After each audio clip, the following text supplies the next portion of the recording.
Today's podcast is brought to you by Audible. Get a free audiobook download and 30-day free trial at audibletrial.com/newmusicindustry.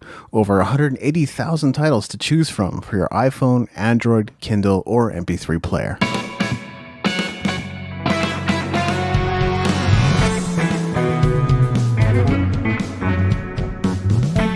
You're listening to the New Music Industry with David Andrew Weeb. Today I'm chatting with founder of Cyber PR, Ariel Hyatt. How are you today, Ariel? I'm fantastic. Great. Glad we could finally talk and have you on the show. Now, I've been blogging about the music industry since 2007, but in 2012, I invested in a music industry startup and ended up creating a position for myself as a blogger and digital marketer for the company. And that's when I started taking it more seriously. And in those days, it was people like you and Derek Sivers and Tom Hess and Andrew Dubber that provided me with a lot of inspiration. So thank you for being one of the giants whose shoulders I could stand on. My pleasure. Yeah. Those are all names that just brought me so much warm and fuzzy. That was amazing. Oh, I know. And I mean, Derek Sivers, I'm sure, is many people's favorite human being. He's just smart and knowledgeable, and what an incredible guy. Can't really say enough about him. So you have a tremendous amount of experience in marketing and PR. What brought you to this point of helping musicians and music-related brands? I guess the real honest answer is my mother, who is an amazing career coach, and that's what she did my whole life and continues to do, pointed out when I was pretty young that I had a knack for communication.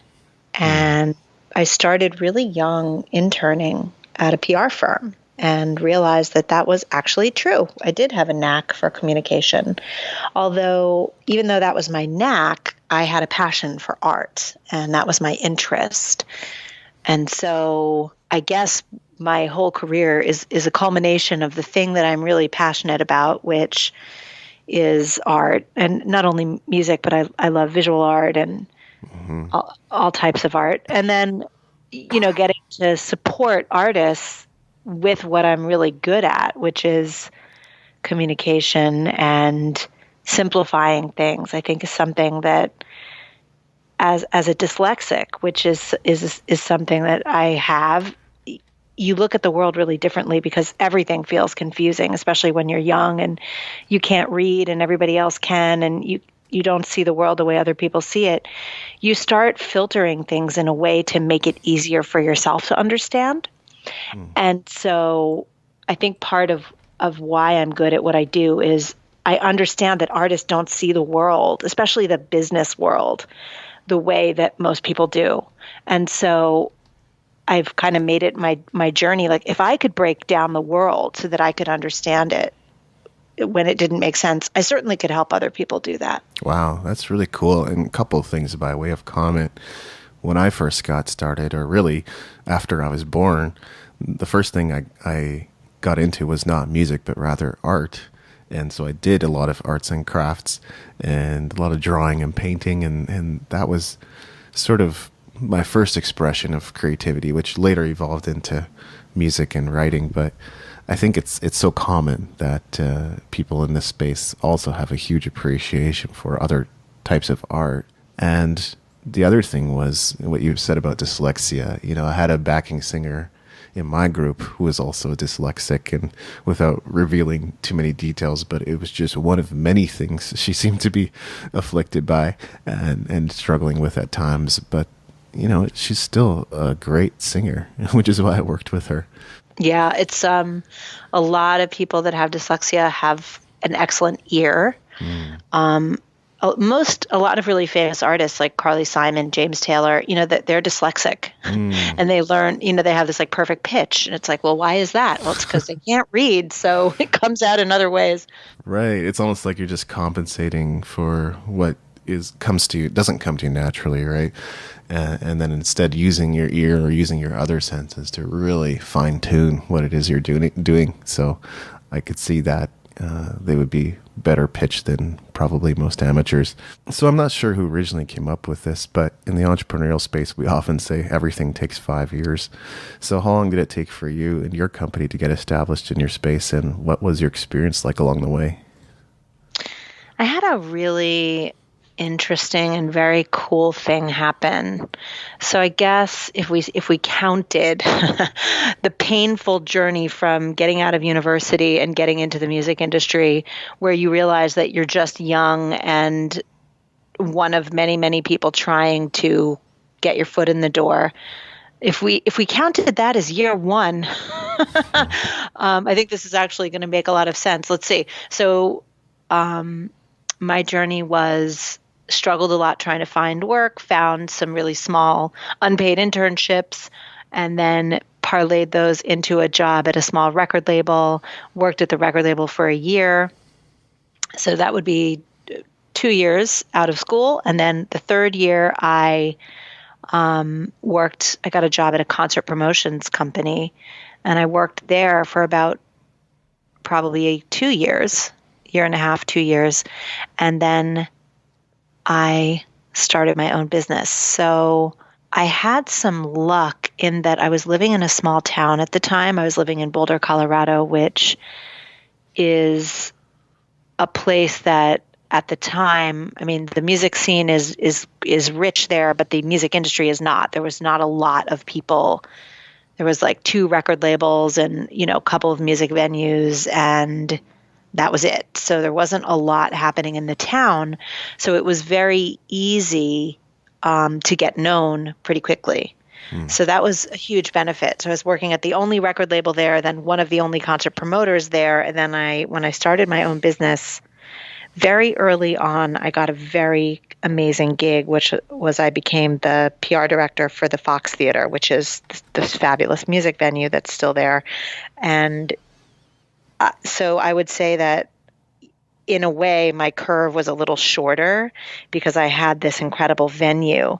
But, I don't have that story where all of a sudden I was working with one band that had a meteoric rise. I've had much more of a slow burn in my career, which has been interesting. And a lot of major label record industry types have said to me over and over, well, you really just need a big star to attach your name to, which is one way that you can look at success. And there are many people that have that. They worked with one particular person that is massively huge, and that's a great thing to rest your laurels on.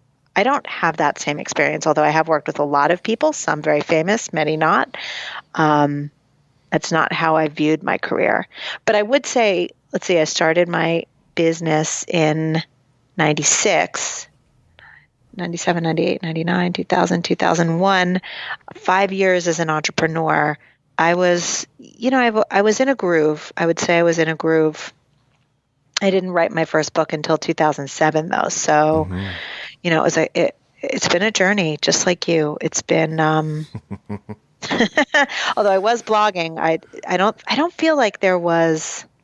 I guess when I look back, 2020 hindsight's everything, isn't it? Yeah. I can see that there was there was a time where things were really accelerating, but I didn't realize it until much later in the game. It's very relatable, and I love that. And I think I heard somewhere recently that creative projects are almost always like closed loops, whereas we think, if we were to look at a bar graph, it just continually goes up over time.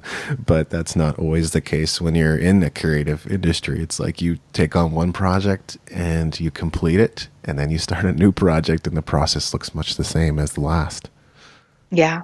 And especially in our industry, and I think this goes for artists as well as people that are supporting artists in any way, there's no white hot moment. I mean, there are once in a while these crazy outliers like a Maggie Rogers where Pharrell heard her song and then now she's playing Coachella and it's a year later. I mean, you see that and you're like, oh, wow. But that's really not how it happens for most mere mortals, as we know. it's always astounding when I do see an artist like that, and it's a marvel to look at, but it's not realistic. I've been in this seminar since January where every participant starts a community project, which has been really cool.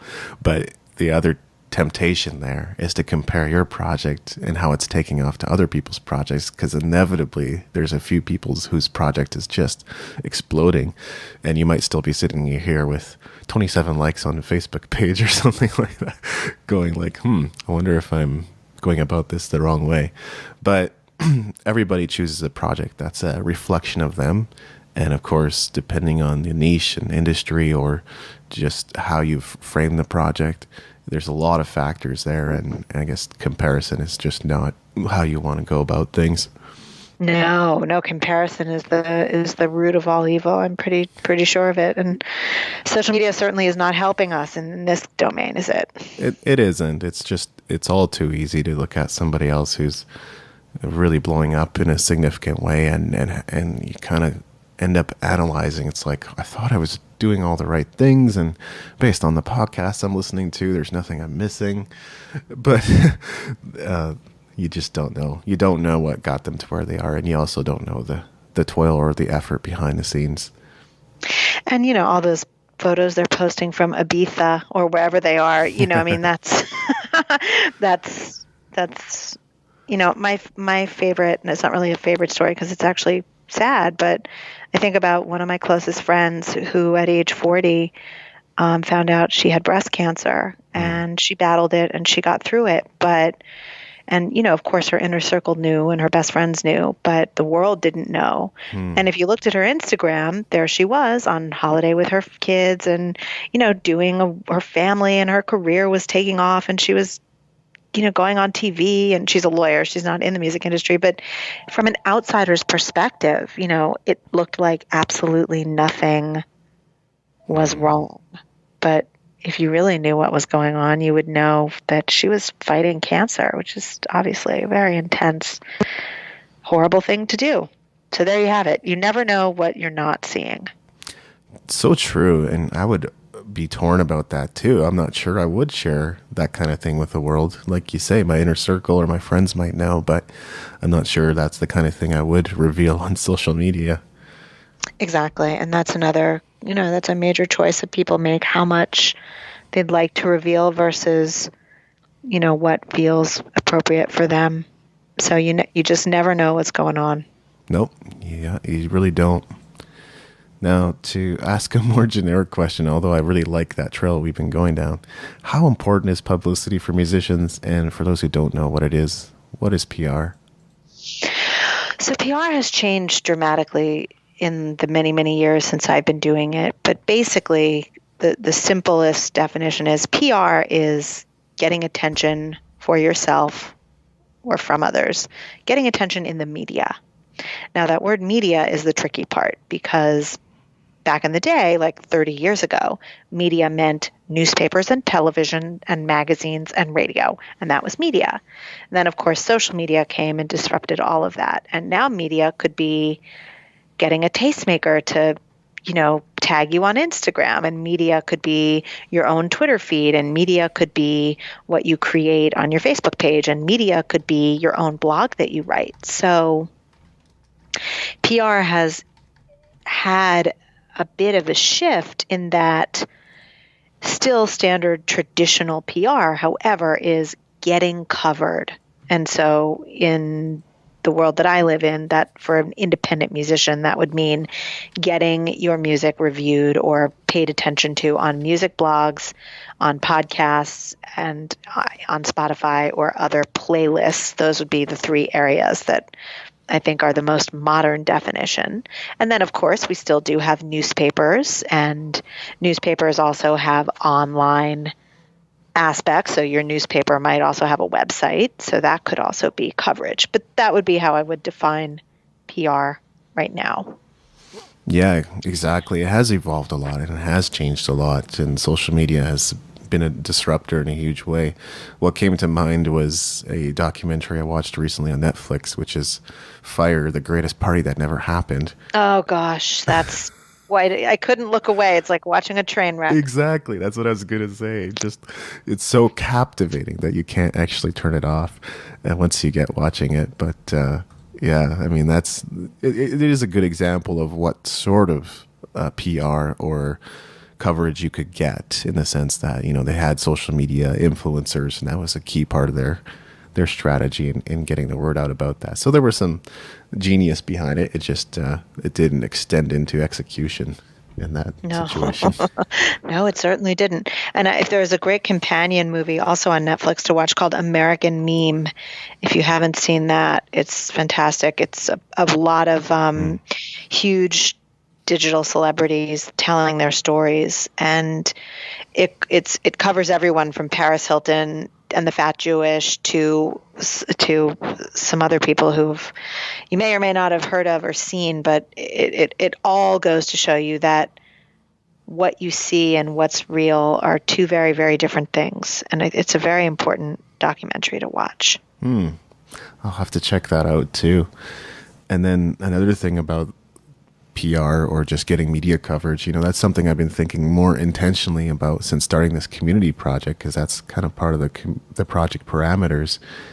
And I think I just had it in the back of my head that it's so hard to get media coverage. But then when I see the kind of projects that ultimately end up on TV, I go, oh, wow, like, may not necessarily be that it requires a lot. It's just that I guess on some level, the media has to find it interesting or fascinating for it to be newsworthy. Exactly. And so back to your original question, which was, when is an artist ready for PR, which we didn't get to, is this is really the best question to ask, because I think there's been some bad information that's been given out, which is, the minute you record something, get PR. Well, not necessarily, and not yet. So I think that was a party line that used to be very, very popular back in the day. Like, the minute that you had recorded something, the first thing that you were supposed to do was hire a publicist. And the publicist was supposed to go and get you coverage on that new thing. Well, now that 40,000 new things are going up on Spotify each and every single day, not all of them are going to be newsworthy. Yes. And publicizable, because, some are going to be massive artists, but most are going to be from small independent artists that don't have a following yet, which doesn't merit getting publicity. So this idea that everybody just deserves PR because they've recorded something is unfortunately where I see a lot of artists just like it's just bad news. It's bad advice, and it's not the order of things. So, once you do have some things out in the market, once you've got a following, once you've got people coming to your shows, once you've got fans, that's when you can start getting publicity. But I often see artists put the cart before the horse. I mean, I had a young woman call me yesterday, and she's ready for PR, and I look, and she has no bio on Spotify. She has 58 plays a month. She doesn't have any photo on her Spotify page. She has less than 200 fans on Facebook. And I was like, well, I think maybe what we should do is work on, getting your foundation a bit stronger. And she just wasn't interested in that. She's hell-bent. She wants to hire a publicist right now. She wants to put out her new track, and that's it. And so she's going to waste thousands of dollars. And she'll probably get a little bit of PR from some small blogs, but unfortunately, it's not going to get her what it is she wants, which is exactly what she needs to work on, which is getting more fans first.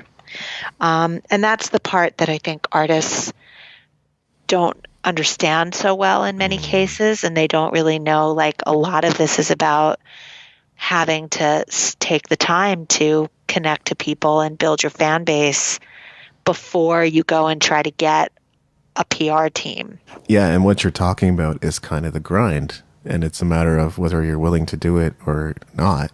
And it might take time to build that foundation, your social media following, your website, your email list. But once you have that, you can definitely leverage it for a lot more. Totally. And And it is a grind. I mean, it's a grind. There's no question. yeah, It's the hardest part of the work. And I know a lot of artists get into this because they want to just make music, and that's fine. Derek Sivers, back to him. He said something years ago. He wrote this fabulous blog post, which I hope you can put in the show notes. I'll go back and find it. But it basically says that when he started CD Baby, he went around the country and he was talking to all these artists about like marketing and promotion. And now that your CD is ready, it's CD Baby and we're distributing it for you. It's time to like really market it and get fans and get people to buy it. And he realized for half or more of the artists that he was jumping up and down on the tables with and like going to all these conferences and exhausting himself on a global scale, like for them, it was enough that they just got the CD to CD Baby and they were done. Yeah. Like they weren't interested in marketing and promoting and getting fans and building a mailing list and playing shows and getting a clipboard and like all the things that he was talking about. They were done. And he said some really profound things in the blog post that he wrote about this, where he was like, you know, for some of you, just having the music is enough. And that's it. You're done with your journey. And just be a hobbyist. Just play a show once in a blue moon for your best friends and your family in your house, or just rehearse with your best friends in your basement. And don't try to make a career out of this. Just do it because you love to do it. The way that I've boiled that down is, you know, some men play golf and some men play guitar. Like just because you play golf doesn't mean you're going to have to go and be a competitive golfer. It means that you can like go and enjoy yourself and go to a new golf course with friends once a year. And I don't know, spend money on great golf equipment. You can do the same thing with your music career, and you don't have to kill yourself with all the marketing and promotions and crazy if you don't like it. Yeah, that's so interesting. And I think it still is that way to an extent. You know, there are definitely artists that just want to make music and keep it at a hobby level. And I always say that's fine. If that's how you want to do it, maybe at some point you'll feel like pursuing more, maybe not. And it doesn't matter. Like nobody should belittle you for what it is that you're wanting to accomplish, whether that's big or small or somewhere in between. My friend, it's interesting because like with what I do, oftentimes my friends don't get me because I spent a lot of time playing the local scene and getting into festival and going all around with my music wherever they would have me. And now I still play lots of guitar. I still go to rehearsals. I still play live. But a huge, more significant part of my focus is creating this content that helps other musicians. And they don't get it. There's just no way to kind of explain to them what this entrepreneurial journey is like, why I'm doing it. Even sharing in the vision, they often kind of go like, I don't get you. And I just try to let them know, hey, I'm here to help you. And if you don't need my help, that's okay too. Totally. Yeah. Another thing that I think maybe just people are confused about, or at least something that I've observed, is this whole thing about press releases. I think, 10, 15 years ago, they were incredible tools for getting media attention, for getting backlinks to your website, for generating traffic. And press releases still have their place, but they're definitely not a catch-all solution, and they don't do all that or generate quite as much attention for you like they used to. No, they don't. And the reason for that is there's a misunderstanding about what a press release is. And you said it earlier in our talk. You said you're watching these projects getting on television and you think it's so hard to get on television, but then you realize if you have what that television station or news program is looking for, and I'm just going to make this up, but like, let's say specifically the television show is looking for something that is community-based, that happens within a certain radius of where the community is and lives, that has an angle that's appealing, like let's say a charity angle or an angle where they're doing something good for the community, they're giving back in a way, they're doing something heartwarming, they're doing something helpful. I mean, that is a recipe to get on the 5 o'clock news, no question. So compare that to releasing a record and writing a general press release about so-and-so's sophomore album just released, and they're from Toronto. Like, okay, that's not news that is going to be appealing for most news outlets. Yeah. Now, however, if it is Mental Health Awareness Month, which is coming up in May, and you are an artist that wrote a song that was inspired by your friend who committed suicide or attempted suicide, or something that is deeply related to mental health, and the song is about helping people who are suffering with mental health, and you're from a specific town and you're throwing a concert to raise awareness, now you've got a press release. Now you can write something that is very specific, that is timely, that affects the community, and that is absolutely perfect for local news. So it's funny because so many artists still call me today and they say, well, we just want you to write a press release and blast it, which was very much a thing Yes. that we used to do. But it is very much not a thing with music blogs. I mean, unless, of course, you have a local angle. And basic copywriting is something that I've been teaching for quite a while now. I often just ask artists, which of these two is more powerful to you? Atomic Penguins releases new album, or Atomic Penguins' new Metal Mayhem release leaves eardrums bleeding. You know, which one would you click on? So Right. I mean, definitely when you're surfing around the internet, even when I go to read the news in the morning, sometimes you're reading news, like legit real news, and then all of a sudden something shiny down at the bottom of the page, like, you won't believe what these 10 celebrities look like today, and you almost can't resist. Exactly. Going there. You know, you're in that world. So if you can make exciting and interesting, catchy titles, that is some of the most important stuff that you can do, for sure. Agreed.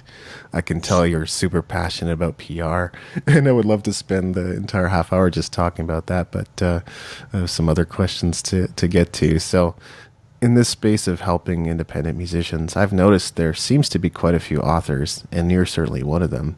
But a book is no small undertaking, and in many cases, it's not a profit-generating machine.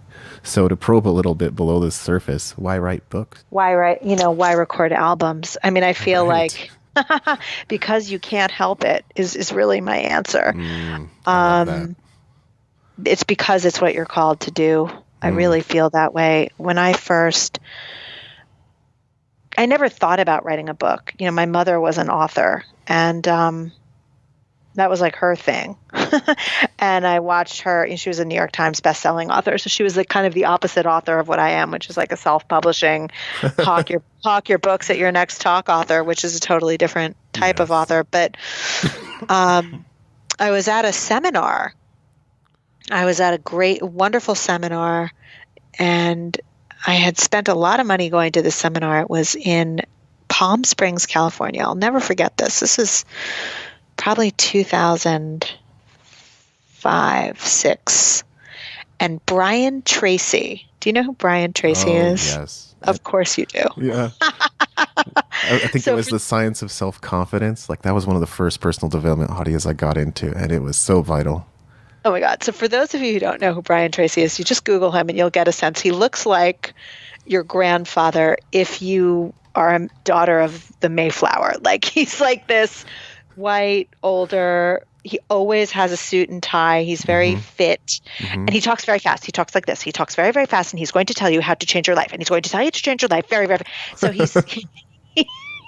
he got up on he's really fast, and he's like, we're going to talk about your mindset. If you have problems with your parents, just stop. You don't need to have those problems anymore. Those are problems in the past. Like, he just like this, and he's like got all these like really cutting edge ideas, but they're coming out of like this older, white-haired dude that looks like he should be the CEO of a Fortune 100 company. It's like so confusing.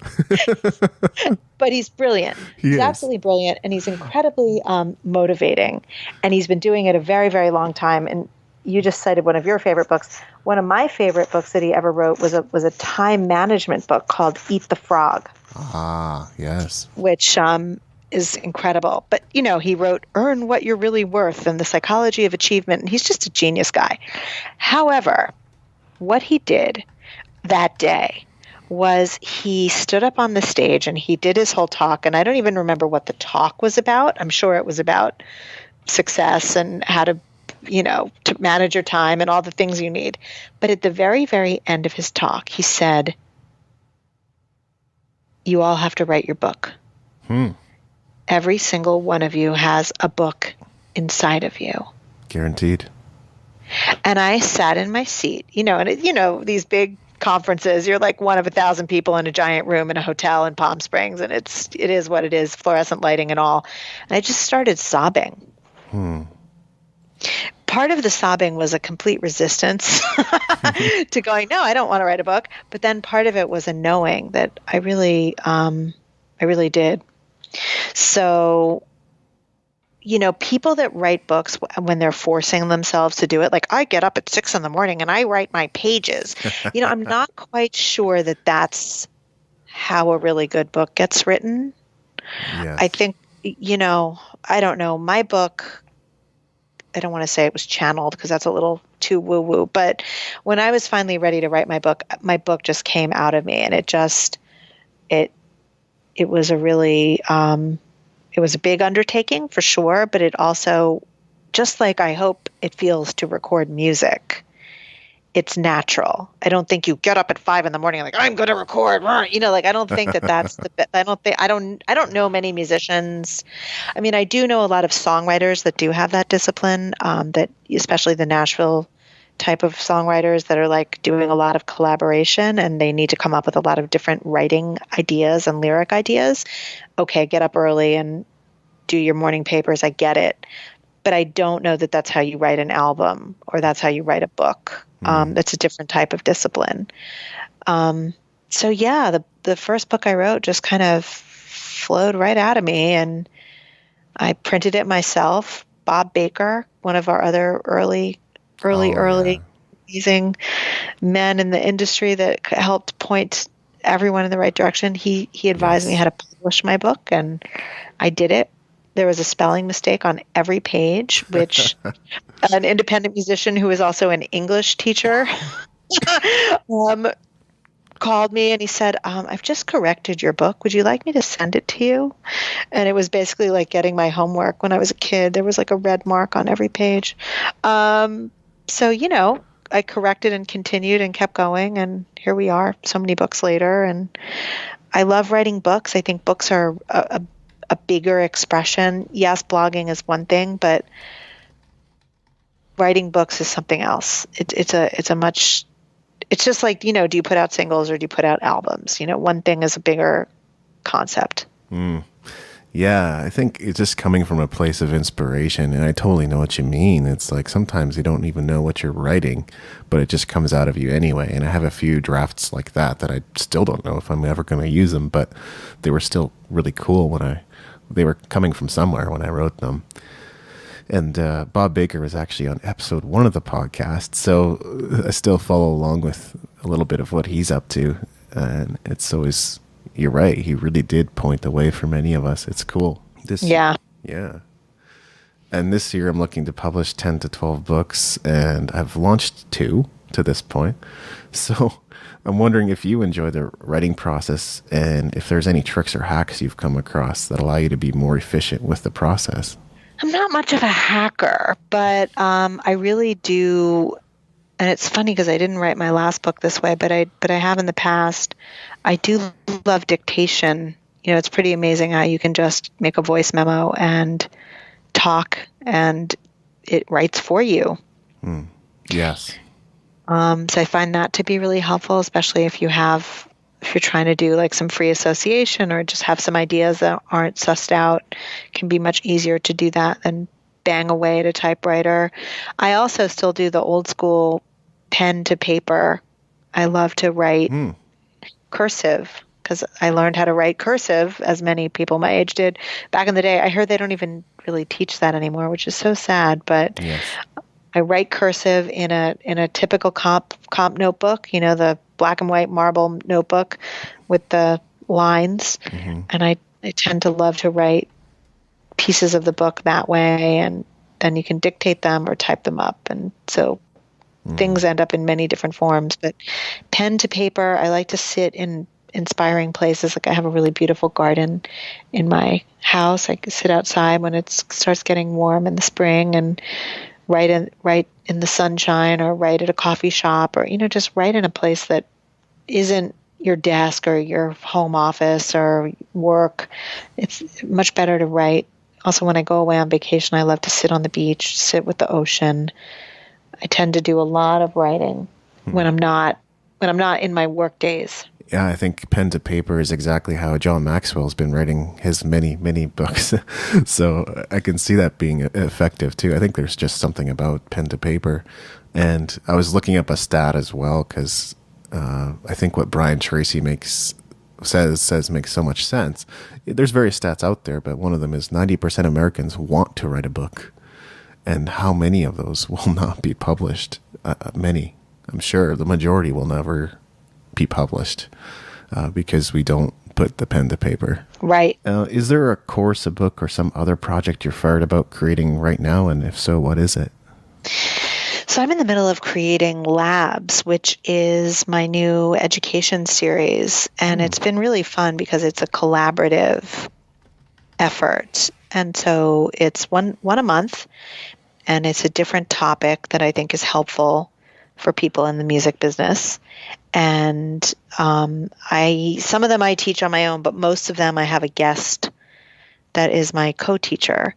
And the labs are designed to not be they're supposed to be incredibly focused. So the idea is, like, there's plenty of courses where you can get on board and take 12 months of coaching, or 57,000 videos. Like, I'm trying to make it so you get in, you get out, and you get exactly what you need in a very short amount of time. So the labs are 3 classes. The first class is 45 minutes, so is the second class, and the third class is 90 minutes. And they drill down very efficiently into a specific area. So Lab 1 was all about how to get your own PR. Lab 2 is about Facebook advertising. Lab 3 is about how to release your music with ease. Lab 4 is level up your email game. Lab 5, taught by one of my clients who went from brand new to 100% self-made, self-sustaining independent musician in 18 months, called Mobilize Your Fan Army. Lab 6 is booking successful shows and tours, and it goes on and on like that. So I'm just finishing up Lab 9 this month. It's Crowd Start, which is finally I brought my book of how to do crowdfunding to life, and that's been amazing. That's one with just me. But next month I've got Randy and Jason, who wrote Making Money with Music and the Indie Band Survival Guide. They're going to teach 3 weeks on making money, just how to look at different income streams around your music. So I'm really excited for Lab 10. All very important topics for sure. I think we've had a great chat, and so I'm going to skip the boilerplate questions. I think we've got a pretty good idea of what some of your challenges have been, what some of your victories have been, as well as some of the books that you've delved into. So what I'm going to do is this. I'm going to ask for a little bit of feedback, and you're only going to be able to give me the feedback to the extent that I'm able to give you information, but with my current business, I'm just always open to hearing what others have to say about what I'm up to, because it helps me see what I'm doing from a different perspective. And currently I get about 15,000 views per month on my website. I'm getting 110 to 120 people signing up for my email list monthly. That results in a little under 20 sales per month, although relatively small sales. I've had people share with me that the only thing missing now is a demonstrated impact in the lives of musicians.